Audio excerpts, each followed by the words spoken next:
Max Rich with Totally Electric Guitars.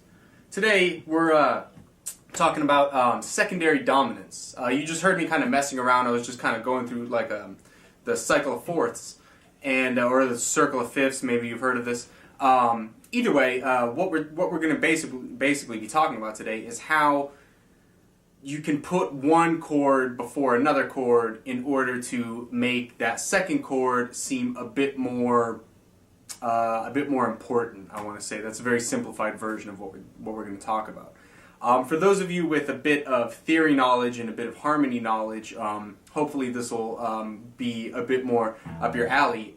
If you guys are a bit unaware of theory or have maybe a limited knowledge of theory, I suggest you check out some of my other lessons on theory to help kind of get you up to speed. But if you are aware of dominance, and if you have like kind of gone through your circle of fifths or circle of fourths and kind of checked out your key signatures and what that entails, then this kind of should pertain to you, I think.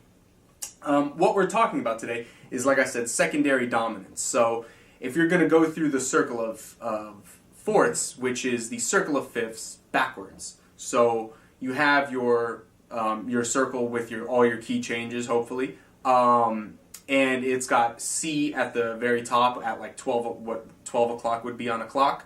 Instead of going clockwise, we're going to go counterclockwise. So we're going to go from C to F to B flat and go around the circle of fourths that way. And that's kind of basically how we navigate through these chord changes that really happen in all kinds of music. I mean, from like Santana to heavy metal to country to jazz to blues, they all basically revolve around this like super common progression, which when you break it down becomes a lot of 2-5-1 progressions. So if you are familiar with 2-5-1s, you should be alright.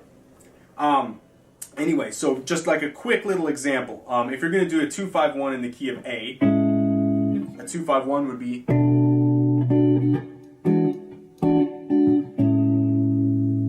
that basically. B minor, E dominant, and A major. A major 7. So if you want to continue that farther down, you can use what are secondary dominants, where you take a chord and turn it into a dominant chord in order to tonicize the next chord. So for example,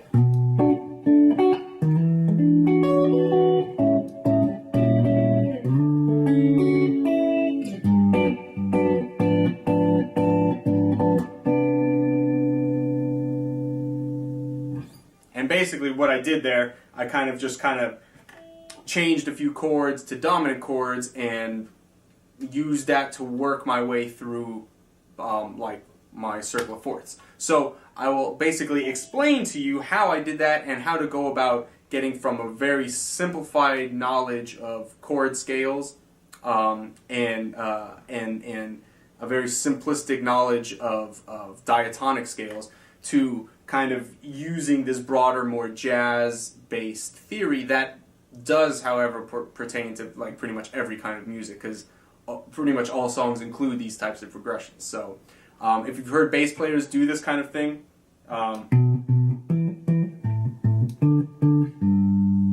that kind of a thing, that's basically what we're working on today, and the chords that you could play over something like that. So stick with me.